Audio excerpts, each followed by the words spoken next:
Ahora que sí nos ven, ahora que estamos juntas, ahora que sí nos escuchan. Llega Brujería, la actualidad en clave de género. Todos los martes de 14 a 16, con la conducción de Giselle Brica por Radio Universidad.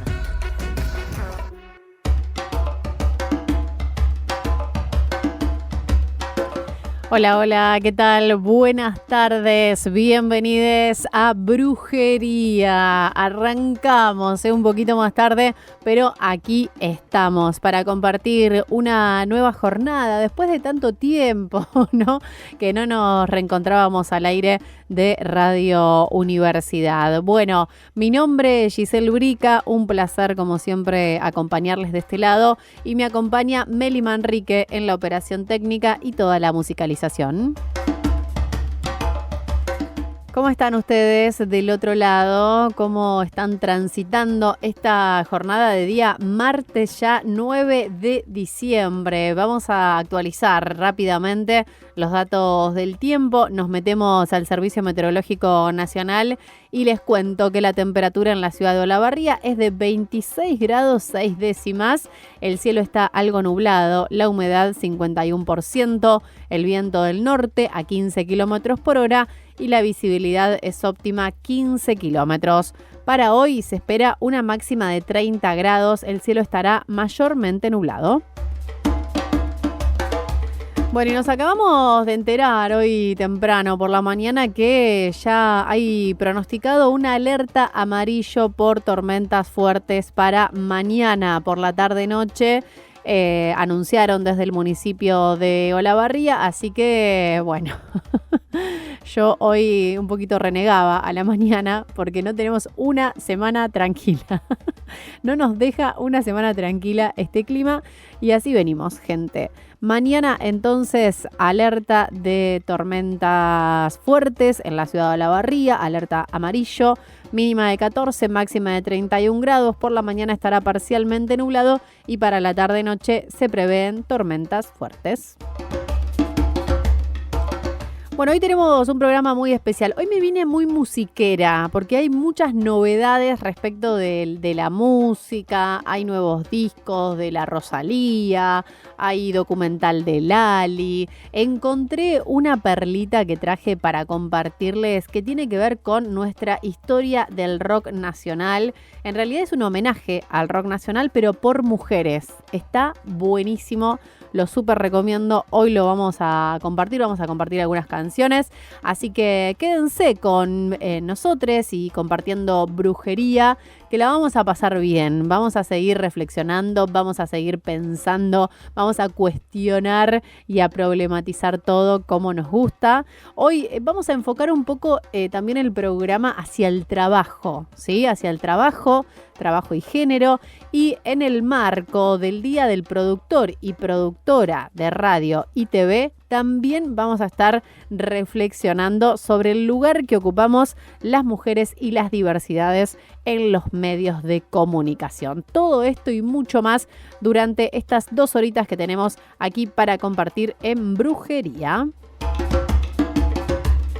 Comunícate con nosotras al 15 500 200. Recuerden que nos pueden escribir, nos pueden hacer un comentario, nos pueden proponer temas, pueden hacer preguntas también, ¿por qué no? Les leemos y les escuchamos como siempre. 15 500 200. Nos siguen a través de nuestras redes sociales, @Radio U90.1. También nos pueden escuchar por nuestra web, radiouniversidadolavarría.unicen.edu.ar, y seguirnos en nuestro canal de streaming, @Radio Universidad Unicen. Bueno, vamos a hacer un breve repaso de la información, justamente con perspectiva de género. Nos ponemos los lentes violetas para ver qué es lo que está sucediendo. Estoy leyendo una información en página12.com.ar. A juicio por obstaculizar la interrupción del embarazo de una niña. dio a luz a un bebé a sus 12 años, violada por su padrastro.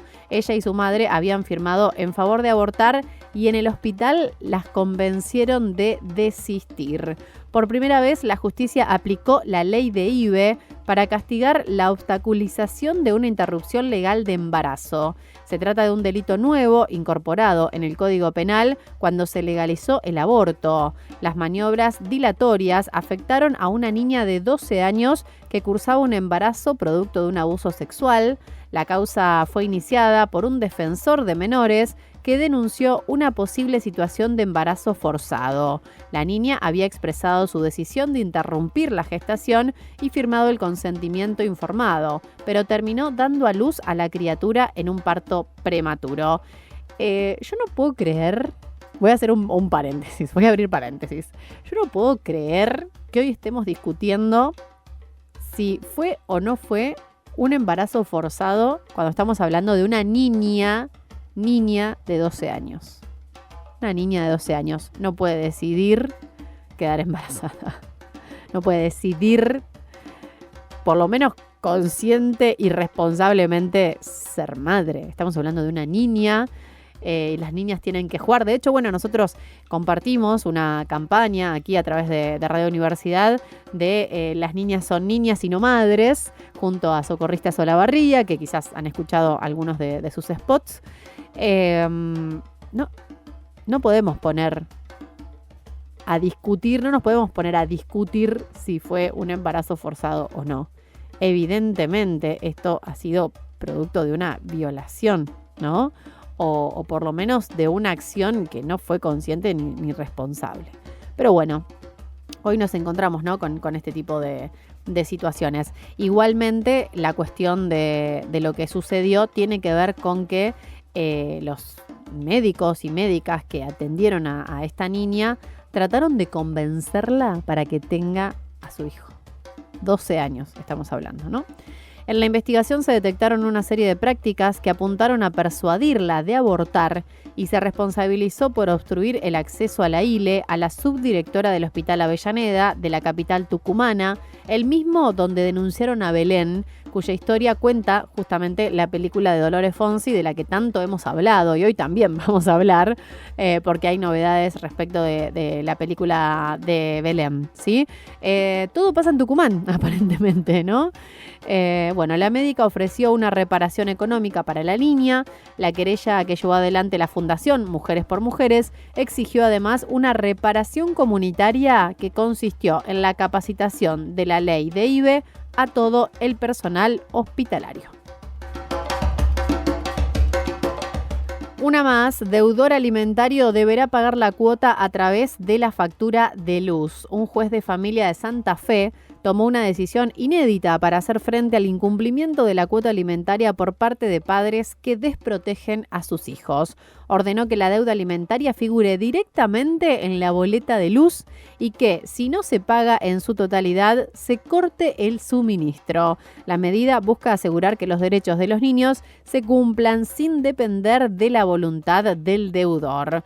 Las abogadas de la madre, Cecilia René Molinero y María Cecilia Lantelia, explicaron que la situación fue particularmente difícil.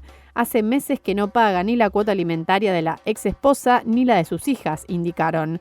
A pesar de las restricciones impuestas, como la retención de su licencia de conducir y la prohibición de salir del país, el hombre seguía sin cumplir con su obligación. Hicimos todos los trámites, pero como es dueño de una empresa, no se le puede retener un porcentaje de sus ingresos, señalaron.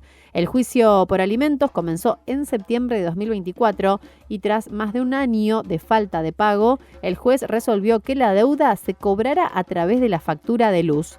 Así, la boleta tendrá dos rubros: consumo eléctrico y monto adeudado. Si el padre no abona el total, el suministro será cortado. Esta medida no solo busca hacer cumplir la ley, sino garantizar que los derechos de los niños y niñas sean respetados sin más demoras. Esto me parece también esencial hacer hincapié, porque estamos hablando de derechos que tienen los niños y las niñas, ¿sí? No hay que correr el eje de ahí, porque siempre terminamos hablando de ¿qué vamos a hacer las madres con el dinero? ¿Qué nos pasan los padres? ¿No? ¿Qué van a hacer? ¿Se los van a gastar? ¿Qué van a hacer? Bueno, no. O sea, son derechos que tienen los niños y las niñas de recibir ese dinero mínimamente, porque deberían recibir un montón de otras cuestiones que no tienen que ver exactamente con el dinero o directamente con el dinero.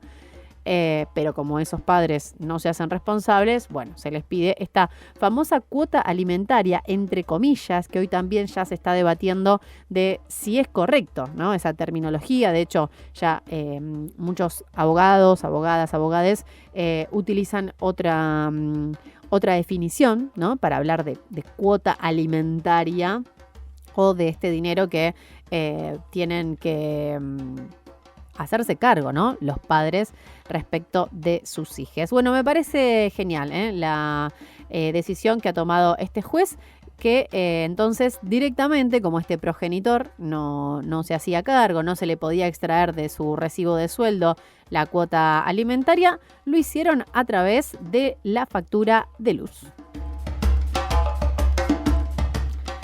Bueno, y también tenemos una nota que me parecía interesante destacar, que también la rescato de página 12, de la mano de Mariana Carvajal, y que tiene que ver con la breve historia de la PrEP en Argentina. Desde 2023, las obras sociales y prepagas tienen la obligación de brindar profilaxis preexposición, es decir, PrEP, en forma gratuita.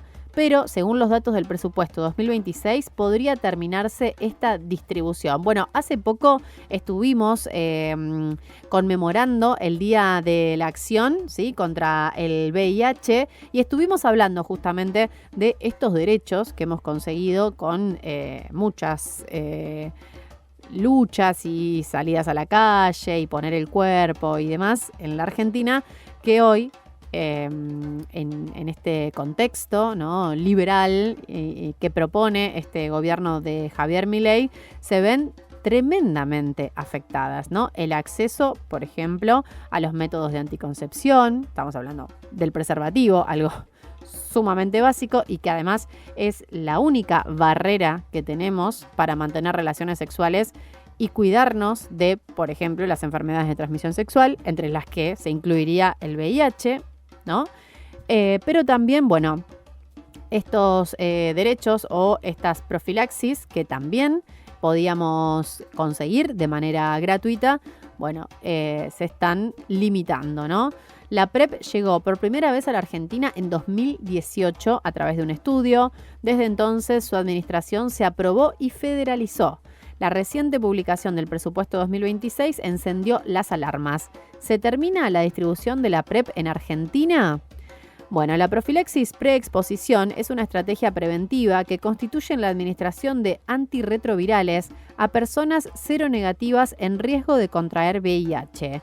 La primera forma de PrEP de ser aprobada por la FDA en Estados Unidos fue el Truvada en 2012, administrado en pastillas por vía oral. Y bueno, después en 2014 su uso fue recomendado para la población de riesgo y además se aprobó una segunda forma que es el Descovy. Si bien la recomendación médica es la administración diaria y combinada con otros métodos de profilaxis, como el preservativo, en 2014 también se aprobó la eficacia de un método on demand, es decir, basado en un esquema 2-1-1, es decir, 2 pastillas hasta 24 horas antes de la relación y una pastilla 24 horas después y una pastilla más de 48 horas después.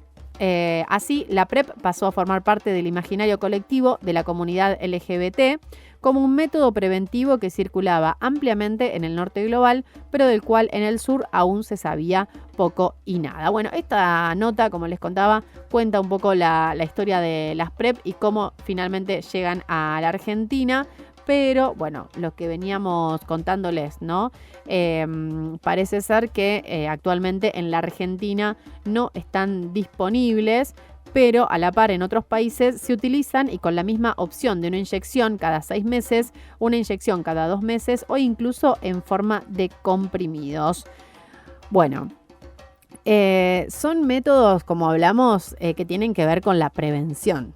A ver, si los pensamos también en términos de presupuesto, sería mejor prevenir y no tener personas que convivan con el VIH, que también necesitan un tratamiento que sale que es muy costoso incluso, ¿no? Y que requieren un montón de otro tipo de cuidados que podríamos prevenir. Por ejemplo, con la repartición de preservativos, ¿no? Digo, algo tan simple y sencillo, pero sin embargo este gobierno busca recortar todas estas políticas que tienen que ver con la salud pública.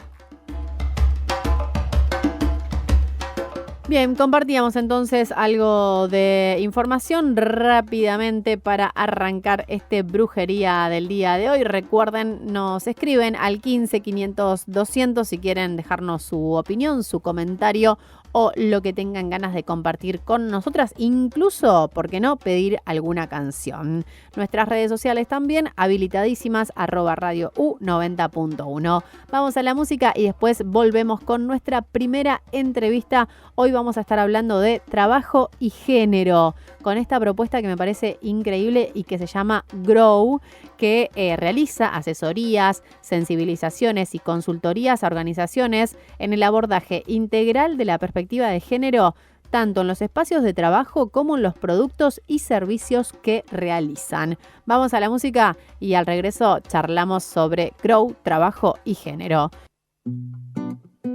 Que ser mujer no nos cueste la vida. Estás escuchando Brujería. Somos la radio pública. Somos Radio Universidad.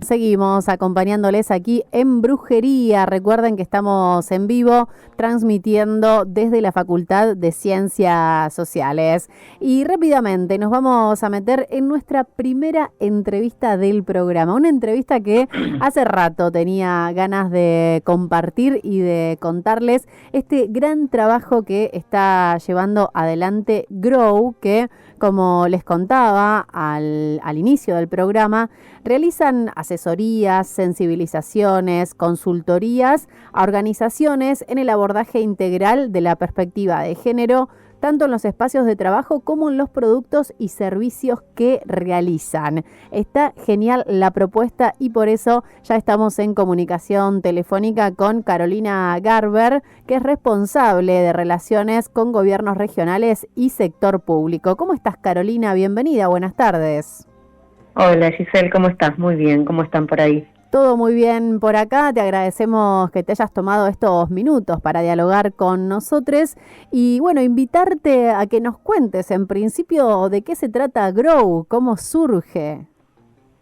Bueno, Grow, Género y Trabajo es una organización en la que venimos trabajando hace 15 años, yo estoy en Grow hace 4. Uh-huh. Y bueno, y nació ante la necesidad de la vacancia. Las directoras Carolina Villanueva y Georgina Stico notaron que se estaba trabajando el género ya hace 15 años desde muchos puntos de vista, desde la violencia, desde salud reproductiva, desde muchos lados, pero no se estaba trabajando tanto desde la autonomía económica, desde la inclusión de las mujeres en el mercado laboral. Y ahí empezaron a trabajar, sobre todo trabajamos en espacios masculinizados. Uh-huh. De un tiempo a esta parte este es un tema que ya se empezó a trabajar, pero entonces trabajamos mucho en espacios laborales donde son mayoría hombres, pensando en incluir mujeres, y se han ido sumando otros temas como la violencia laboral, los micromachismos, los temas de cuidados en el marco del trabajo, muchos otros trabajos. También tenemos el área de investigación, en donde producimos muchas encuestas, producimos información que es pública, y también generamos alianzas, que ahí soy un poco responsable, uh-huh, de asuntos públicos e incidencia. No sé si lo mencioné, pero somos una organización civil, sin fines de lucro, y algo que nos distingue, si bien trabajamos muchísimas personas ahí, trabajamos en la articulación público-privada, que ahí también hay un diferencial. Uh-huh. Que en épocas de retroceso, uh-huh, en materia de género, consideramos que el sector privado es un bastión importante de resistencia. Totalmente. Y y también tienen una pata de formación, ¿o no, Carolina? Tenemos una pata gigante de, uh-huh, formación, no la mencioné, uh-huh, que es muy importante. es muy divertida también, eso también es algo distinto que hacemos porque es dinámica. Damos formación teórica del ABC, estamos muy formados, mucho, yo vengo del espacio público del exministerio, todos muy formados del área de la ley Micaela y todo, pero también nuestro propósito es ampliar un poco el vocabulario de nicho, ¿no? Porque todas podemos hablar con distintos públicos. Hay mucha gente que todavía no está adaptada o no acepta del todo nuestro lenguaje de género, ¿no? Es una realidad que todavía no llegamos a ciertos públicos y entonces generamos dinámicas un poco más adaptables a esas personas y que escucharlas es muy rico también y entender por qué no llegamos. Y entonces el área de formación tiene eso, tenemos distintas dinámicas para todo público, para quienes sí estamos y trabajamos con jóvenes y eso es muy entretenido y después también podemos llegar a un público donde sería quizás inimaginable poder tratar determinados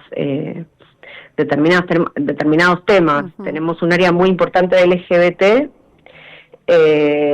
y ahí también, qué sé yo, después en el área de formación podemos entrar con un ABC muy básico y después de un año terminamos hablando y vemos la transformación de determinados públicos, de poder trabajar en profundidad y eso para nosotras es muy, muy importante. Qué bueno, Carolina.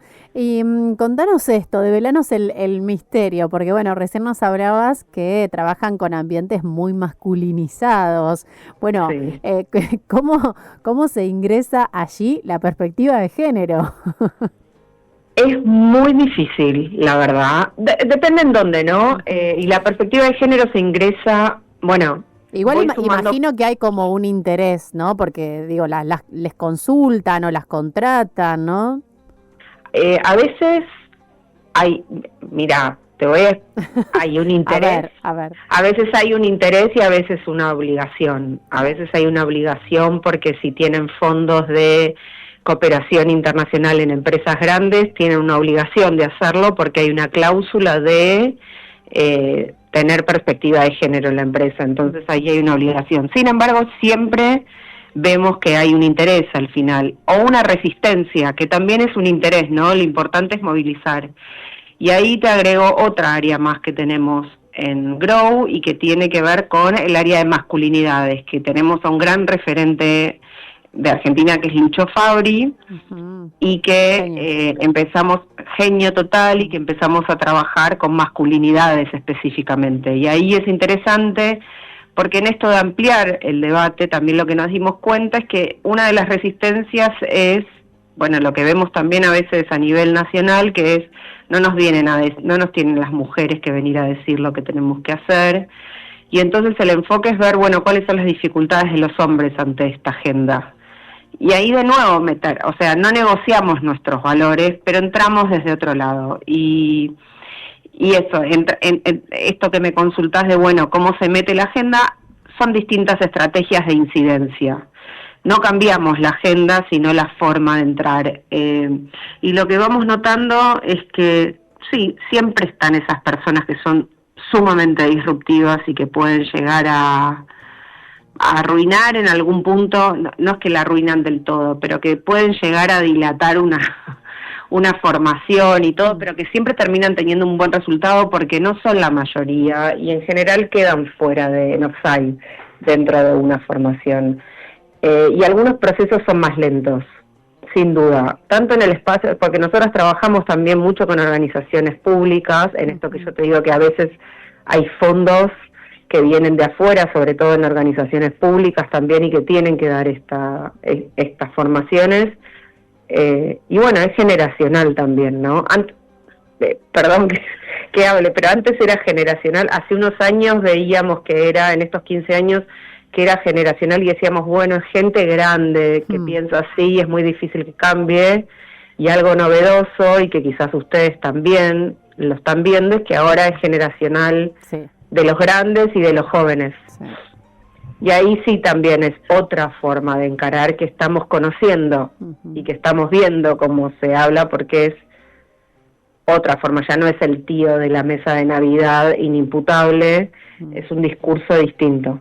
Totalmente. Interesante de abordar desde las masculinidades. Sí, totalmente. Bueno, se está viendo y mucho, ¿no? Esta posición que tienen los jóvenes, incluso adolescentes, ¿no? Respecto del feminismo en general, pero bueno, también, ¿no? De un accionar bastante violento hacia las mujeres y las diversidades y súper naturalizado, ¿no? Cero problematización de lo que están diciendo o haciendo en general. Te quería consultar también, Carolina, que imagino, bueno, vos mencionabas recién, se divierten mucho. Imagino que una de las estrategias también debe venir un poco por esta cuestión, no sé si del humor o por lo menos de propuestas divertidas, ¿no? De divertirse y de pensar y reflexionar en las acciones cotidianas dentro del ambiente laboral, que es tan difícil de desnaturalizar, ¿no?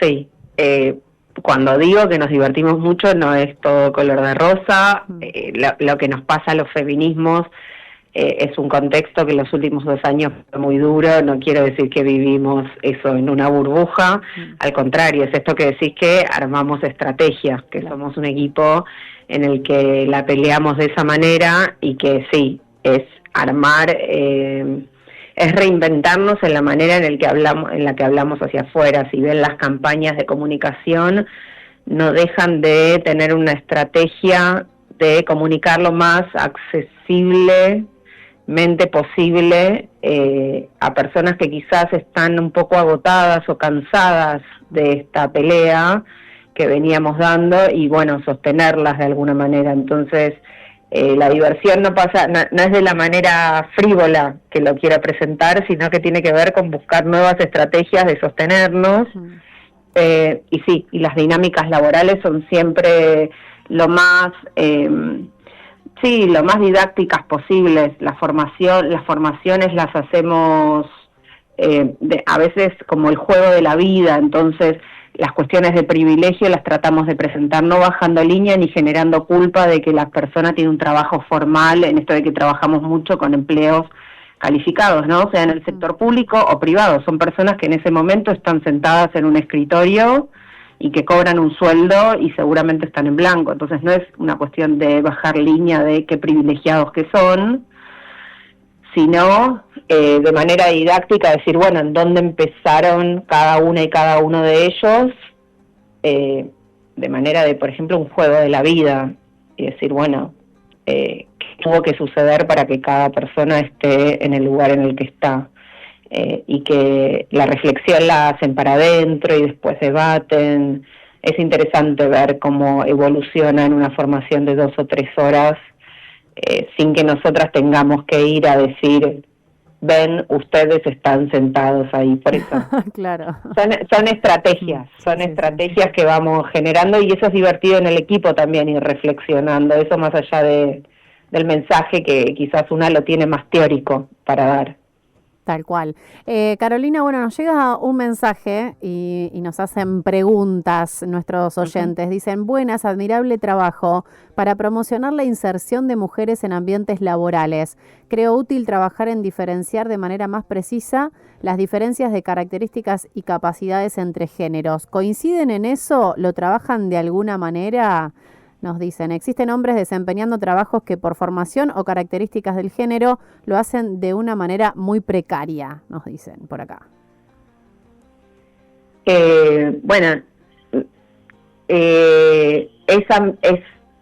Siento abstracta esto de que los hombres por características del género lo hacen de manera muy precaria. Las características del género son relativas, porque el género se considera que es cultural, entonces es una construcción. No consideramos que a priori haya capacidades diferentes, sí que son construcciones las que se hicieron, y sí que en la práctica está diferenciado, pero tenemos casos, por ejemplo, de una cementera en la que trabajamos y que querían insertar mujeres. Ahora, empezamos no tenían baños ni vestuarios de mujeres, entonces era muy difícil insertar mujeres en una fábrica donde el baño más cercano de mujeres estaba literalmente a 150 metros. Entonces, no había forma de que se genere comunidad. O la ibas a contratar, pero no ibas a tener permanencia ahí. Claro, sí. O con buena calidad, digamos, dentro del ámbito laboral, ¿no? Infraestructura, sí, o los botines, o la ropa. Entonces, cosas que a veces no se piensan más allá de las buenas intenciones, o las bolsas de cemento que cargaban eran de 20 kilos. Ahora, lo que se dieron cuenta es que las bolsas de cemento tenían que ser la mitad de kilos si querían tener mujeres, porque ahí sí hablamos de capacidades quizás de fuerza, que podríamos decir que, bueno, dada la evolución la evolución humana o lo que sea, sí tenemos características distintas.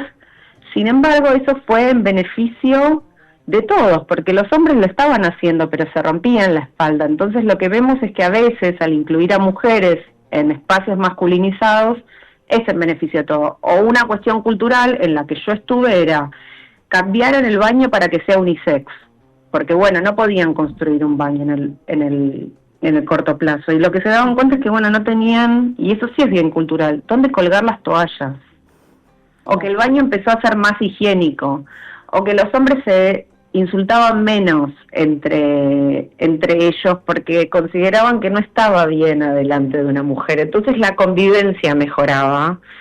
Y bueno, esas son cosas que quizás no se prevén y que está muy bien incluir diversidad. Ya no sé si hablamos de mujeres, sino diversidad en el ámbito laboral. Tal cual.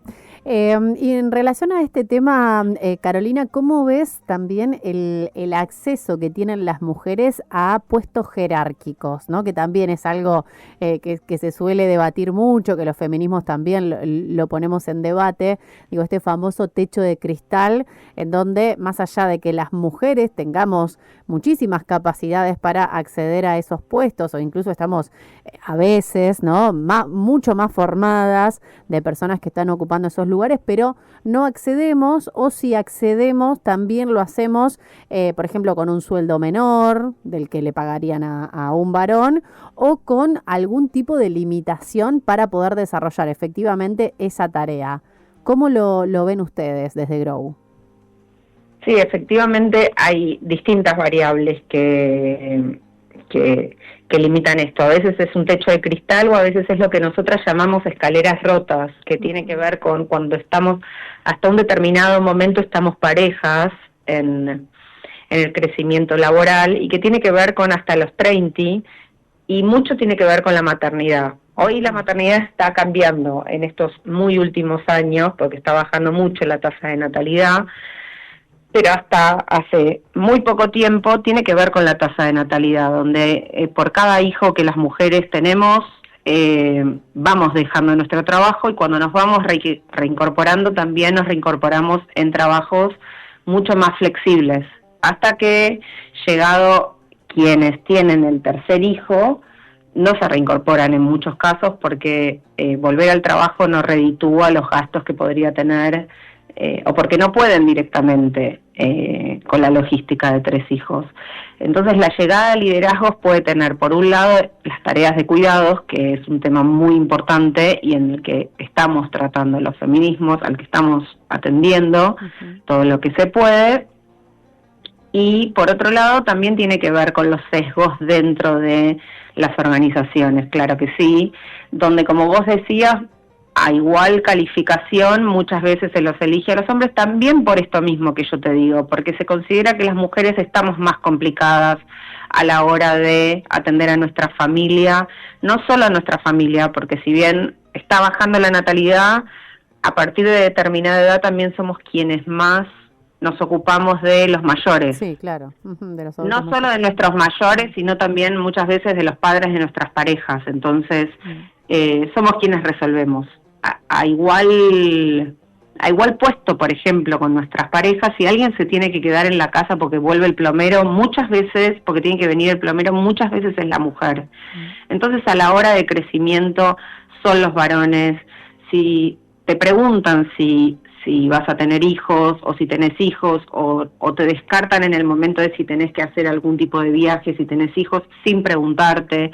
Entonces sí, el desarrollo de puestos de liderazgo ahí es por prejuicio, es por omisión y a veces es por acción, claramente, porque se nos sigue adjudicando ciertas características que a los hombres no, y características que en las mujeres van en detrimento nuestro y en los varones, esto que muchas veces vemos, que una mujer es histérica o emocional y un hombre tiene buen carácter para ser líder ante la misma característica, ¿no? Sí. De personalidad.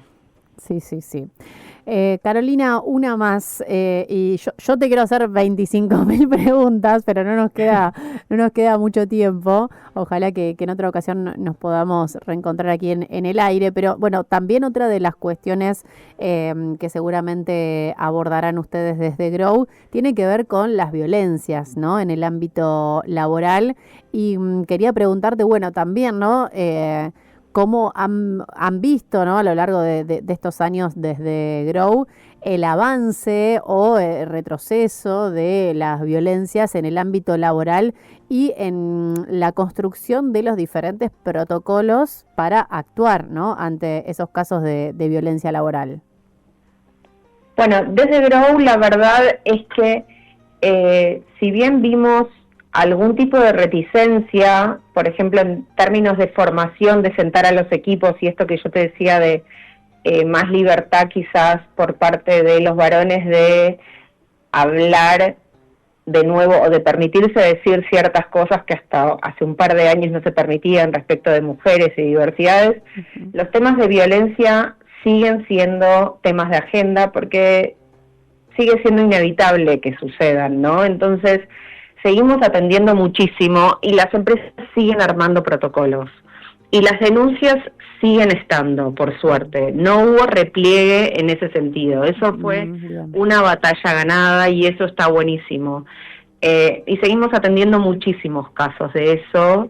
Armamos protocolos, en algunos casos son protocolos, en algunos casos son guías de actuación. Cada organización tiene otro modo de llamarlos también, porque a veces protocolo suena muy fuerte, porque a veces son más flexibles, a veces los protocolos no funcionan tanto porque son tan estrictos que dejan afuera casos, por ejemplo, de micromachismos, ¿no? Que es las líneas, la línea es muy fina, es esto, no es esto. En cambio, una guía de acción o una guía de buenas prácticas puede funcionar mejor. Todo tiene que ver con el tipo de organización, pero sí tenemos un equipo muy fuerte, muy capacitado, y se atiende, y es muy caso a caso.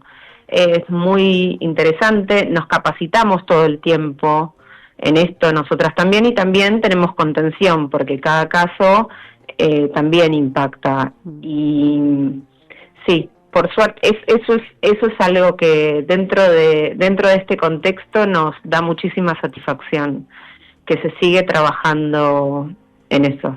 Qué bueno, qué importante esto que nos estás contando, Carolina. Y bueno, entonces agradecerte por esta comunicación, por contarnos un poco más acerca del trabajo de Grow y bueno, reflexionar, ¿no? También estas violencias o bueno, cuestiones diversas que surgen también en el trabajo y cómo podemos ir de a poco, ¿no? Mejorando o por lo menos problematizando esas cosas que naturalizamos y que realmente no están buenas, ¿no? Más si las llevamos al punto tal de llegar a algún tipo de violencia directamente. Carolina, te agradecemos mucho esta comunicación y seguiremos en contacto seguramente en otra ocasión. Gracias a ustedes, Giselle. Te mando un abrazo grande. Abrazo grande. Hasta la próxima. Gracias. Hasta luego. Adiós. Así dialogábamos con Carolina Garber, responsable de Relaciones con Gobiernos Regionales y del sector público. Estábamos conociendo un poco más del trabajo de esta ONG que, según nos contaba Carolina, no tiene fines comerciales. Es una ONG que promueve espacios de trabajo diversos, inclusivos y libres de violencia en toda América Latina. Si quieren conocer más, pueden buscar su Instagram, Género y Trabajo, así los pueden encontrar, o también en su web, géneroytrabajo.com. Bueno, más que interesante, ¿no? Para problematizarnos también los espacios laborales, un lugar en donde obviamente también hay diferencias entre lo que hacen las mujeres, lo que hacen los varones. Recién charlábamos de este famoso techo de cristal o estas escaleras rotas que nos mencionaba Carolina, que es tan importante trabajar y seguir trabajando como comunidad, como sociedad. Así que bueno, les invito, ¿no? Si tienen una empresa, si también en sus trabajos han tenido situaciones quizás de violencias o de diferencias entre varones y mujeres, bueno, pueden acercarse a Grow y obtener diferentes herramientas para trabajarlo. Recuerden www.generoytrabajo.com.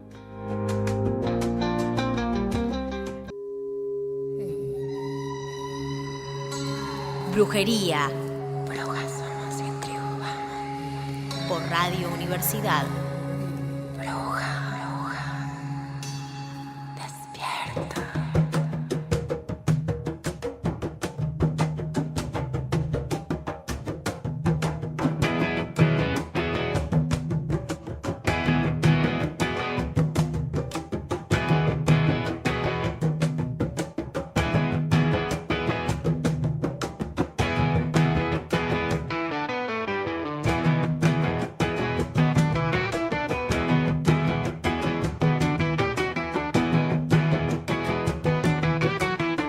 Continuamos aquí en Brujería. Nos queda una hora para compartir con todos ustedes.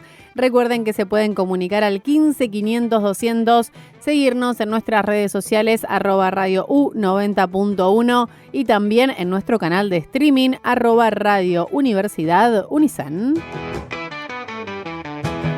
Bueno, les dije que hoy vine muy musical porque hay algunos lanzamientos que quiero compartir con ustedes de dos mujeres que realmente se las traen. Por un lado tenemos la noticia, ¿no? La información de que Lali Espósito ha lanzado su documental. Lali, la que le gana al tiempo, es el nuevo documental de Lali Espósito que ya obviamente se convirtió en tendencia no solo a nivel nacional, sino también y seguro a nivel internacional. Lali Espósito ha sorprendido al público con el lanzamiento de su documental Lali, la que le gana al tiempo, una inmersión en los últimos años de su vida profesional y personal. Está disponible en Netflix. La producción recorre desde sus primeros pasos en la escena musical hasta su consolidación como una de las figuras más destacadas de Argentina, con material inédito, testimonios cercanos y foco en su proceso creativo. El documental ofrece una perspectiva singular sobre el artista y el impacto de su trayectoria en la cultura popular. Bajo la dirección de su primo, Lautaro Espósito, el documental presenta una mirada detallada a los momentos que definieron el regreso de Lali a los escenarios tras una prolongada pausa por la pandemia de COVID-19. En medio de la incertidumbre global, en el 2020 fue un año complejo para muchos artistas y para Lali significó una etapa de introspección y redescubrimiento que se revela mediante fragmentos íntimos captados por las cámaras. Este registro incluye no solo apariciones públicas y conciertos, sino también momentos cotidianos y familiares que incluyeron en la creación de sus trabajos discográficos más recientes como Lali del 2023. Esta aproximación sitúa al espectador en el corazón de su torbellino creativo, acompañando al artista desde los ensayos hasta los shows en estadios como Vélez. Claro, porque además recuerden que la dirección estuvo a cargo de su primo, ni más ni menos, ¿no? Entonces medio que todo queda en familia y bueno, por lo que hemos escuchado, ella menciona, ¿no? Que es también una manera de mostrar su familia y de todo el trabajo. Bueno, sabemos que Lali ha trabajado desde muy pequeña y allí estuvo siempre su familia, ¿no? Acompañando, siempre cuenta como que arrancaron muy de abajo y bueno, luego fueron escalando. También, bueno, se menciona una parte que tiene que ver con el impacto cultural y el legado justamente de Lali. que sella una etapa particularmente emblemática en la carrera del artista, documentando no solo su crecimiento profesional, sino también la trascendencia de su obra en la cultura argentina contemporánea. Con atención al trasfondo de sus producciones, tanto musicales como escénicas, y a la relación cercana que mantiene con su familia y colaboradores, esto que yo les contaba recién, el documental logra transmitir la esencia de una artista multifacética que sigue marcando tendencia. Finalmente, el documental constituye un testimonio del espíritu incansable de Lali Espósito y de su evolución, captura cada logro y cada desafío con matices vividos y ofrece al público no solo la posibilidad de conocer a una estrella, sino también a una mujer decidida a trazar su propio camino más allá de las expectativas externas. Bueno, bancamos a Lali obviamente porque Lali tuvo también, ¿no?, en el medio de su carrera estos encontronazos o este posicionamiento, si se quiere, contra el gobierno de Javier Milei. Se armó también en torno a esta postura o a estos comentarios. Recuerdo, un famoso comentario que ella hizo a través de la red social X y que ahí se armó, ¿no?, como todo el revuelo, y ahí medio como que empezaron o continuaron, si se quieren, las tensiones que tiene con el presidente Javier Milei.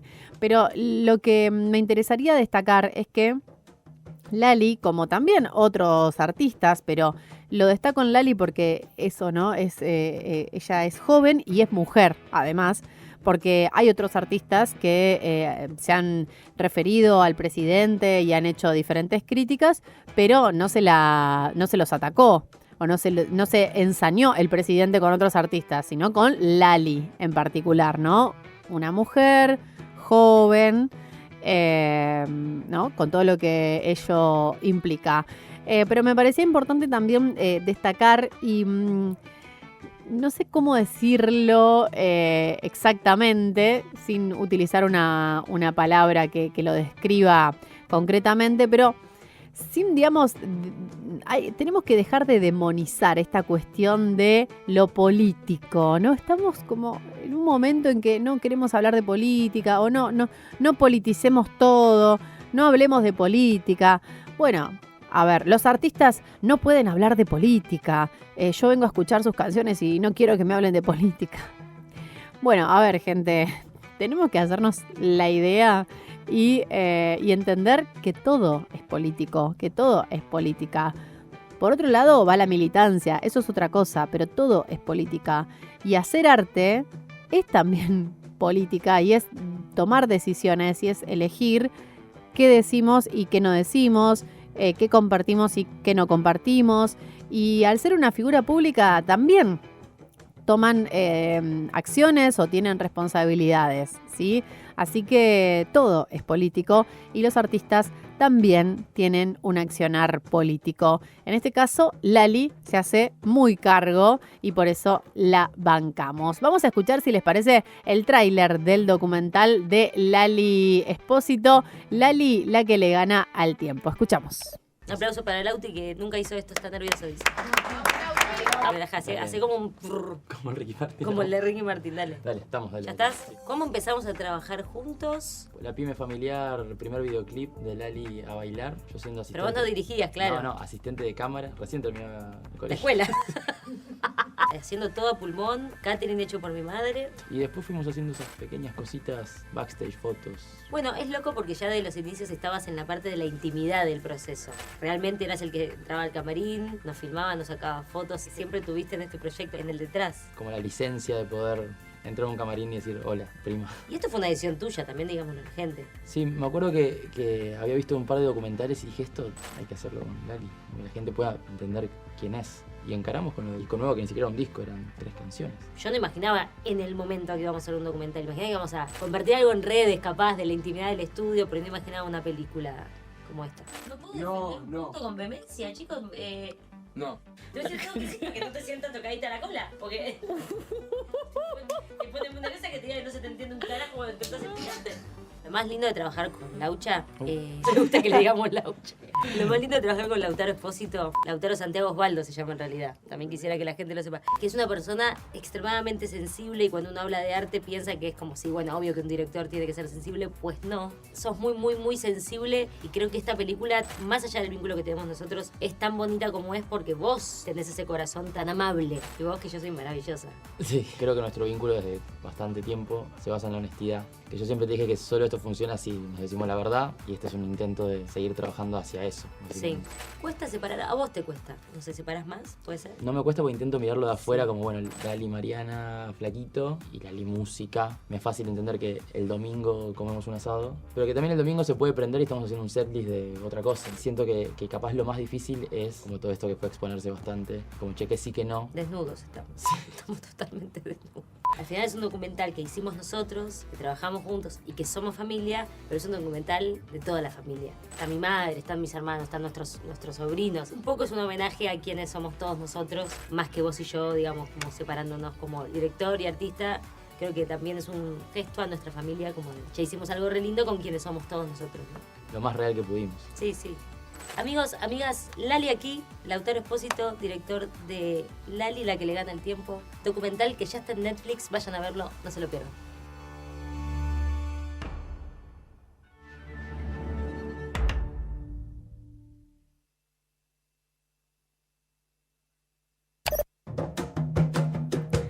Bueno, ahí compartíamos entonces el tráiler del documental de Lali. Que bueno, me parece genial, ¿no? Para conocer un poco más de la historia de Lali, ¿no? Detrás de cámara, de su familia, de todo lo que ha recorrido. Bueno, justo estaba buscando ese famoso tweet bueno, fue luego del triunfo de Javier Milei en las PASO de aquel 2023. Lali escribe 2 frases que desataron una tormenta. Qué peligroso, qué triste. Fue un tuit, pero también una toma de posición sin titubeos y a partir de ahí ya nada fue igual, dicen en la Fundación Mujeres por Mujeres.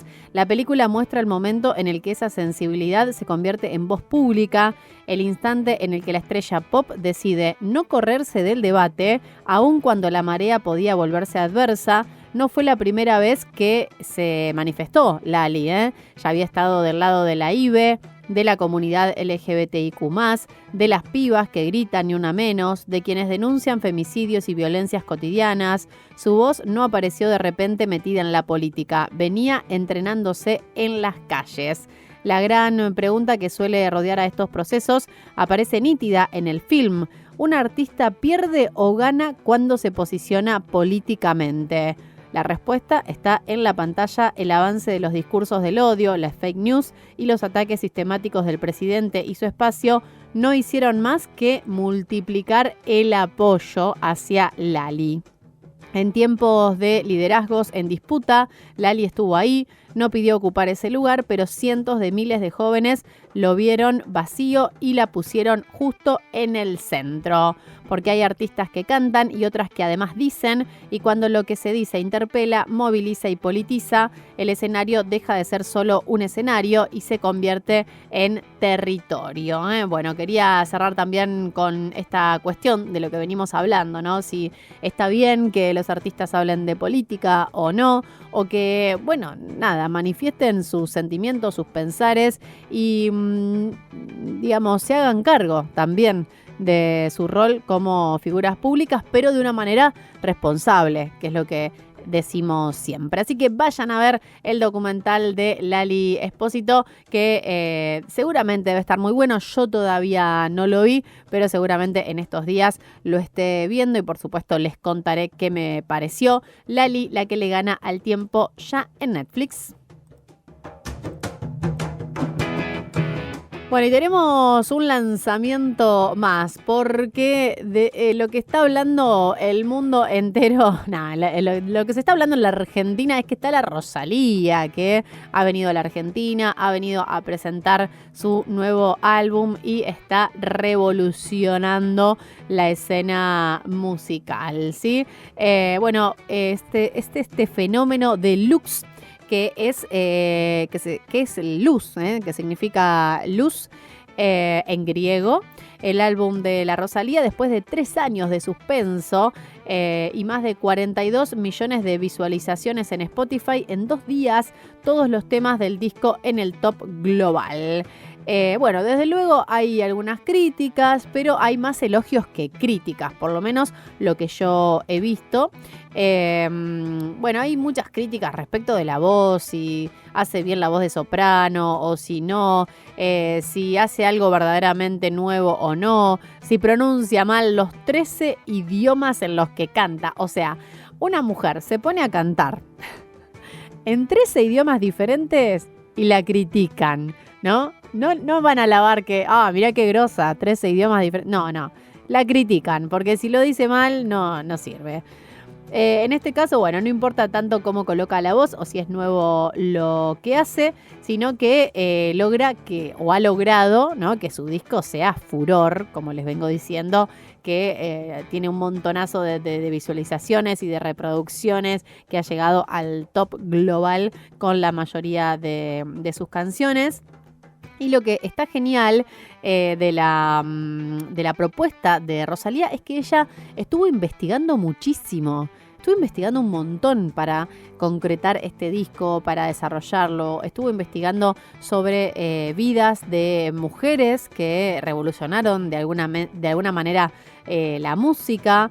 Se sumergió, ¿no?, en estas vidas de santas de todo el mundo. Y además aprendió a cantar en sus idiomas. O sea, es tremendo el trabajo que ha hecho Rosalía, porque además no solamente que se inspiró en estas santas de todo el mundo, sino que lo llevó y lo articuló con la actualidad y con su propia vida incluso.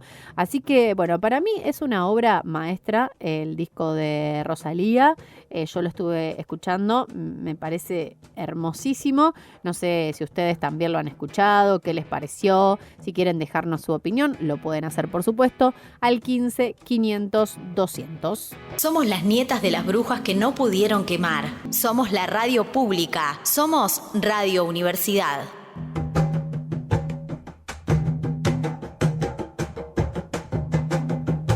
Seguimos acompañándoles aquí en Brujería. Recuerden que se comunican con nosotras al 15 500 200. Nos pueden enviar un mensaje, dejarnos sus comentarios, hacernos preguntas, pedirnos temas. ¿Por qué no? Nos queda esta última media hora para compartir y de a poquito va subiendo la temperatura. ¿Vieron que parece que a esta hora ya empieza a descender? No, empieza a subir o sigue subiendo por lo menos la temperatura. 27 grados en la ciudad de Olavarría. Y la humedad al 50%, el viento del noreste a 13 kilómetros por hora. Recuerden que para hoy se espera una máxima de 30 grados. El cielo estará mayormente nublado. Para mañana miércoles ya hay una alerta amarillo por tormentas fuertes que rige sobre nuestra ciudad. Para mañana, para la tarde-noche, así que a tenerlo en cuenta, con mínima de 14 y máxima de 31 para mañana miércoles. Bueno, hoy les comentaba que hay más novedades respecto de la serie Belén, porque, bueno, justamente la actriz de esta película ha recibido nuevamente un premio. La verdad es que la viene rompiendo Belén y me encanta porque es necesario, como lo venimos diciendo también y lo venimos sosteniendo, es necesario primero que se visibilicen estas historias, recordar, tener memoria de lo que ha ocurrido, pero también de reflexionar, ¿no?, todas las injusticias que han sufrido y que sufren aún hoy las mujeres pobres, ¿no?, más que nada. Bueno, hay varias publicaciones que felicitan a Camila Plate por su premio Martín Fierro de Cine en el rubro Revelación, gracias a su conmovedora interpretación de Belén, esta película dirigida por Dolores Fonsi, que también destacamos el trabajo de Dolores, que viene ya hace un tiempo tratando de de compartir, ¿no?, esta perspectiva feminista y de género en la producción de películas. Hoy que también vamos a estar hablando justamente de la producción de radio y TV en el marco de El Día, que justamente celebramos el 6 de diciembre. Bueno, Camila Plate, dicen en esta publicación de también Mujeres por Mujeres, que es la fundación que dirige Soledad Deza, que justamente es la abogada que defendió a Belén. Camila es un orgullo enorme para Tucumán, una actriz que viene conquistando pantallas y corazones con una sensibilidad única. Ya brilló en San Sebastián, donde su trabajo fue reconocido con un premio que anticipó este presente, y ahora vuelve a emocionarnos con un discurso que nos llenó de fuerza, orgullo y alegría. Desde Tucumán al país y al mundo, su talento crece y se multiplica, y Belén se vuelve una bandera que denuncia, emociona y abre caminos para nuevas voces. Que este sea apenas el comienzo de todo lo que Camila y la cineasta Dolores Fonsi tienen para contar. Si les parece, entonces compartimos el discurso que dio Camila Plate al recibir su premio Martín Fierro de cine en el rubro Revelación. Hola, buenas noches, muchas gracias. Quiero agradecerle a mi directora Dolores Fonsi un fuerte aplauso. Ay, gracias. A Leticia Cristi, a Malena Suárez, a Soledad Deza, Ana Correa y a todo el gran equipo que hizo posible que esta película tan necesaria fuera llevada, esta historia tan necesaria fuera llevada al cine. Quiero dedicarles este premio a todas las mujeres, sobre todo a las mujeres pobres, que la tienen muy difíciles, es el peor sector, no podemos no verlo. A Belén, por supuesto, por su gran coraje y por habernos dado voces a tantas y a todas. A mi provincia, Tucumán, que es un lugar, sí, de muchas costumbres y tradiciones, como se sabe, pero también de muchas batallas y luchas. A mi familia, a mi hijo y al cine argentino. Aguante el cine argentino, no nos van a sacar, vamos a seguir luchando siempre, siempre, siempre. Gracias. Bueno, hoy escuchábamos entonces las palabras de Camila Plate al recibir el premio Martín Fierro en el rubro Revelación. Bueno, esto que decía, la dedicación para las mujeres pobres, que realmente fue muy significativo, y bueno, por supuesto al cine argentino, ¿no? Que, bueno, como tantas otras cuestiones sociales, se ha visto completamente desfinanciado, ¿no? Con este gobierno de Javier Milei, pero sin embargo muchos artistas, muchas artistas y productores, productoras siguen apostando por hacer creaciones argentinas y por contar nuestra historia también, que me parece que eso es fundamental.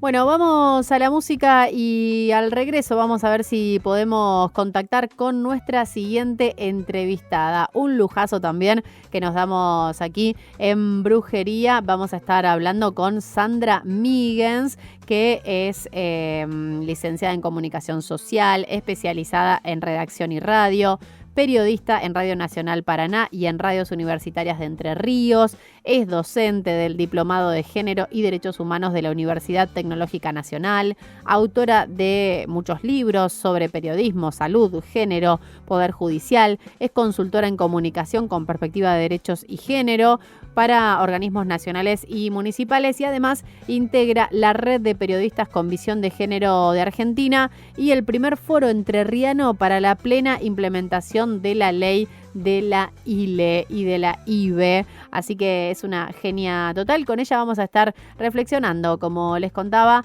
del trabajo de producción de radio y TV, ni más ni menos, en el marco de la celebración del Día del Productor y Productora de Radio y TV, que sucedió el pasado 6 de diciembre. Nos quisieron calladas, con miedo. Nos encontraron juntas, fuertes y en el aire resistiendo. Hasta las 16, escuchá Brujería por Radio Universidad.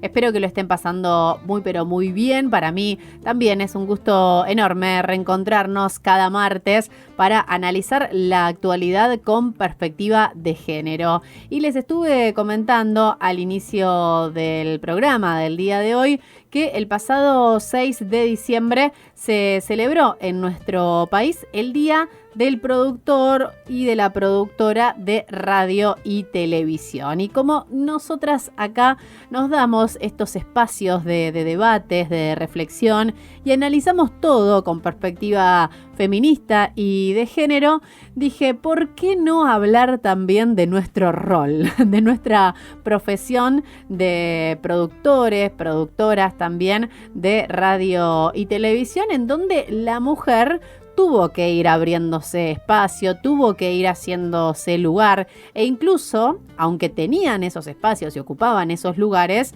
éramos completamente invisibilizadas, ¿no? Seguramente alguien más se llevaba, ¿no?, ese rédito de nuestro trabajo, de nuestras invenciones, de nuestra creatividad. De hecho, el día justamente del productor y productora de radio y televisión se hace en conmemoración del nacimiento de Paloma Efron, que fue una reconocida periodista, conductora y productora que dejó una huella profunda en la historia de los medios y fue una pionera, ¿no?, que marcó un antes y un después en la industria de la TV a nivel nacional. Más conocida como Blackie, Efron fue directora de Canal 7, produjo programas emblemáticos como Odol Pregunta y Titanes en el Ring, además de integrar equipos de trabajo en ciclos históricos como los de Tato Bores, Diálogos con Blackie, La Mujer en la Tarde, Derecho a Réplica, Volver a Vivir y La Historia del Jazz, bueno, entre tantas otras producciones. Para reflexionar entonces en el marco de esta fecha tan especial para nosotros, ya estamos en comunicación telefónica con Sandra Migens, que hoy les contaba, bueno, es muchas cosas Sandra, pero además es compañera de la red Aruna, también trabaja en Radio Nacional de Paraná, es periodista, licenciada en comunicación social, especializada también en redacción, en radio, tiene un diplomado de género y derechos humanos, bueno, es docente, es autora de varios libros, un montón de cosas, así que para mí un enorme placer recibirte, querida Sandra. ¿Cómo estás? Buenas tardes. Buenas tardes. Bueno, gracias, Giselle, gracias por la presentación y por la oportunidad también de seguir marcando agenda, que es un poco lo que pretendemos, ¿no?, las mujeres dentro de los medios de comunicación. Y es un poco el eje, entiendo, de estas fechas para volver a pensar y reflexionar en qué le aportamos nosotras como mujeres a todo lo que es la producción, a todo lo que es el periodismo, a todo lo que es la información. Y es justamente, ¿no?, lo que decimos habitualmente, la posibilidad de abrir esa agenda, de ampliarla, de llegar a ser representantes también de aquellos que no tienen voz, por decirlo de algún modo, sobre todo en la radio, ¿no?, y en los medios gráficos, en la televisión y demás, porque lamentablemente, a pesar de los grandes avances que ha habido en materia de la inclusión de las mujeres en todo lo que son los medios de comunicación, seguimos estando subrepresentadas, ¿no?, o muchas veces porque si bien ocupamos la mayor cantidad incluso en algunos medios somos mayoría en la planta de personal del medio, sin embargo los lugares preponderantes de conducción, de liderazgo, de dirección, de jefaturas de algunas áreas y demás, está siendo ocupada mayoritariamente por varones. Y en el último tiempo se ha vuelto a incrementar eso que nosotras llamamos la brecha, ¿no? Y esa representación de género en la producción informativa son datos de investigaciones, es decir, no es que nosotros lo decimos porque nos parece. Hay datos que han sido cuantificados por distintas organizaciones a nivel internacional y a nivel nacional, Digo, por ejemplo, Media Ownership, que es un monitor de medios, o la Red Internacional de Periodistas con Visión de Género, a la cual integro, o Reuters Institute, o FOPEA, o Comunicar Igualdad. Son algunas de las organizaciones que tanto en el país como a nivel internacional han hecho estudios para dar cuenta justamente que esas investigaciones lo que indican que aproximadamente entre un 26 y un 27% de las noticias en radio, televisión y prensa escrita en Argentina están reportadas por mujeres. Es muy bajo ese porcentaje, ¿no? Un 25, pensemos un 26 y a lo sumo un 30%.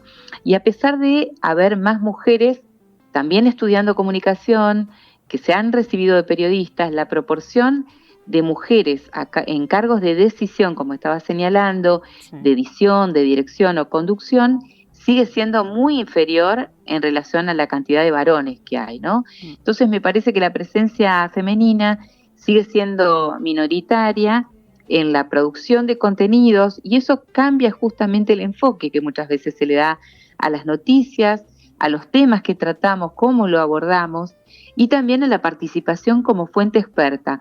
Cuando buscamos especialistas en distintas temáticas, generalmente buscamos varones, ¿no? Y o hay algunas ejemplo, temáticas en particular, como política, economía, ¿no? Que son referenciadas principalmente por varones. Sí, y no hace falta, digamos, con solo mirar las mesas de debate que se arman en torno de distintos temas, vemos que a lo sumo incorporan a una mujer, ¿no? A lo sumo, pero muchas veces hay paneles enteros que están siendo temas tratados y debatidos por varones, en donde ni siquiera se incluye a una mujer. Y digo esto porque pasa, no sé, lo podemos llevar para darnos cuenta de que pasa, por ejemplo, en los festivales nacionales, en las fiestas provinciales o municipales, donde vemos que, por ejemplo, hasta incluso el staff de músicos que se presentan son mayoritariamente varones, los conductores de esos eventos son mayoritariamente varones. Todo esto es como, ¿no?, una red que habla justamente de una cultura que durante mucho tiempo nosotras venimos trabajando para revertirla, pero que siguen existiendo obstáculos. Y también hay otras consideraciones que podríamos aportar en este sentido, que además de las barreras estructurales, también está el tema de la violencia, ¿no?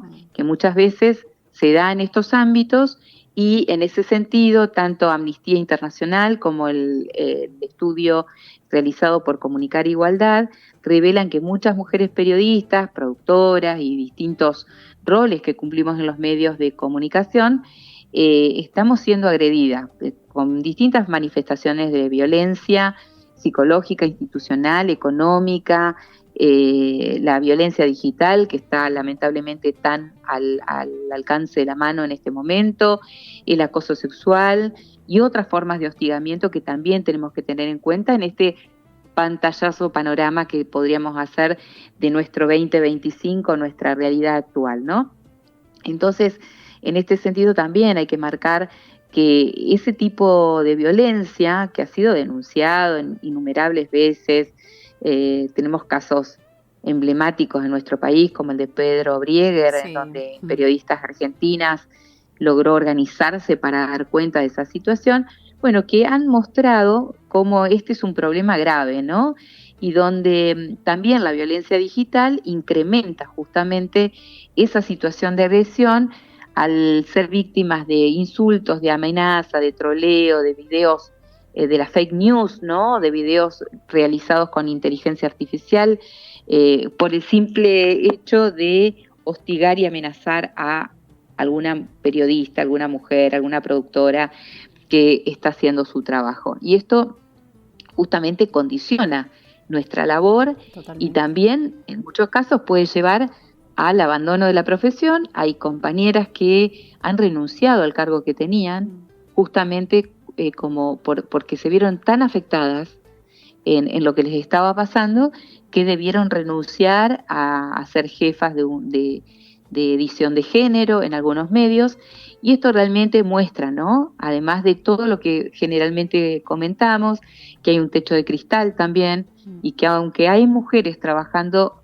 muy pocas acceden a esos cargos de decisión, edición o dirección en los medios. Y también influye la selección de voces autorizadas, como hacíamos mención hace un ratito, ¿no? Esto no solo afecta a la carrera profesional de las mujeres periodistas, sino la calidad democrática de los medios, porque si decimos que apostamos a un sistema que inclusivo, ¿no? Ese sistema inclusivo desde el periodismo de género, desde todas las estructuras pensadas también con la inclusión de las mujeres, estamos fortaleciendo nuestro sistema democrático y también tratando de romper con esos sesgos estructurales que a veces los medios reproducen. Totalmente. Sandra, me quedo pensando en esto que mencionabas, ¿no? Cómo nos cuesta acceder no solamente a los puestos jerárquicos o de toma de decisiones a las mujeres, sino implementar la perspectiva de género en cuanto a la comunicación o a la información. Bueno, ni hablar en cuanto a la paridad de voces respecto de diferentes temáticas. Bueno, esto que vos charlabas y nos comentabas, que en general se suele llamar, ¿no?, a voces autorizadas de varones para hablar de determinados temas y a mujeres de otros. También recuerdo algún que otro informe desde un programa feminista que se llamaba Nos quemaron por brujas, que hicieron un informe muy interesante de qué lugar y qué porcentaje ocupábamos las mujeres en las radios, por ejemplo, y la figura de producción también era en un porcentaje muy bajo, el que eran ocupados justamente por mujeres, y hoy también se está viendo incluso un retroceso de esas columnas o de esos espacios que teníamos incluso dentro de los programas, ¿no?, de televisión, de radio. De hecho, hay muchas compañeras feministas que se quedaron sin trabajo justamente porque sacaron esas columnas de análisis con perspectiva de género. El caso emblemático también de Mariana Carvajal. Sí, o de Mavi Abiuso, ¿no?, que renunció por el hostigamiento que fue víctima. Y bueno, y muchos programas que fueron levantados, que no se sostienen, digo, porque en el país, a lo largo y a lo ancho del país, hay muchas compañeras que sostenían estos espacios con mucha dignidad, con mucho esfuerzo también, y que han quedado al margen de la grilla, ¿no? Y pensaba en esto que vos decías recién respecto al rol de las productoras, mujeres, que muchas veces, ha habido un incremento en la participación de las mujeres en ámbitos de producción, pero lo que pasa es que sigue primando la mirada o el enfoque o el encuadre que da el conductor varón. Entonces, esto hace que ese sesgo del cual hablábamos, de la selección de las fuentes o las voces autorizadas, siga persistiendo, ¿no? Y los medios recurren con más frecuencia, como decíamos, a varones, a expertos, minimizando justamente la voz de las mujeres como analistas, como especialistas o protagonistas de las noticias. Y esto lo que marca es claramente una distribución desigual de poder, es decir, donde persisten las jerarquías masculinas en los puestos de toma de decisión. Y decíamos, si bien las mujeres hemos avanzado y tenemos enorme capacidad de producción, de generar contenidos, de hacer análisis, de hacer estudios y demás, sin embargo hay una cultura, ¿no?, tradicional, una cultura mediática tradicional que sostiene esas estructuras históricas, que reproducen estereotipos y que justamente van invisibilizando esto que estamos señalando. Y se naturaliza la escasez de la diversidad de voces como si fuera, bueno, parte de lo que sucede habitualmente, y esto no es así. Entonces ahí también tenemos que estar trabajando, ¿no?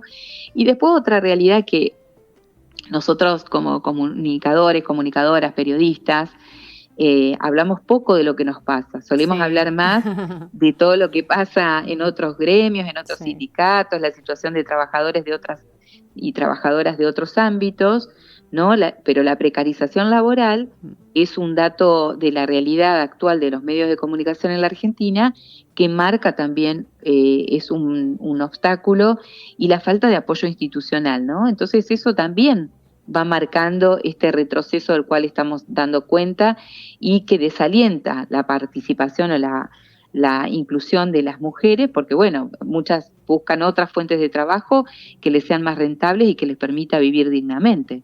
Totalmente, totalmente. Sí, algo que lo solemos mencionar mucho en Radio Universidad es que, claro, nos pasa a los comunicadores o los periodistas que no hablamos de nuestros propios problemas o reclamos dentro del ámbito laboral, ¿no?